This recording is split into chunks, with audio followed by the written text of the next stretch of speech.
आप देख रहे हैं LN न्यूज।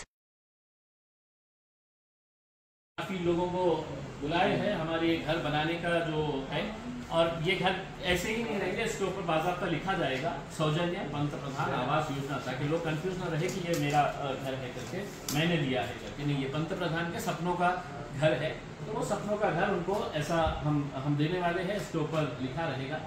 हमारे पंतोष वाटमारे साहब, राजीव जागीरदार साहब, असरार भाई, ये सब ने मिलकर तो इसको बनाए हैं। इसका प्रोडक्शन अभी चल रहा है, तो कल हम बांटेंगे। और साथ ही साथ ये घर को हम बहुत अच्छे तरीके से पैकिंग करके या जिल्ह्यातले औरंगाबाद जिले के तमाम गोर गरीब लोगों की तरफ से आदरणीय पंतप्रधान नरेंद्र मोदी, आदरणीय देवेंद्र फडणवीस साहेब, आदरणीय एकनाथ शिंदे साहेब या सगळ्यांना आम्ही एक एक घर आहे तो चांगल्या रीतीने पॅक करून एक धन्यवाद पत्र त्याच्यासोबत की तुम्ही आम्हाला हे स्वप्न का घर सपने में दिए हैं, इसके लिए बहुत बहुत धन्यवाद। तो आप लोग भी आइए करके और इस कार्यक्रम में आप लोग भी इसका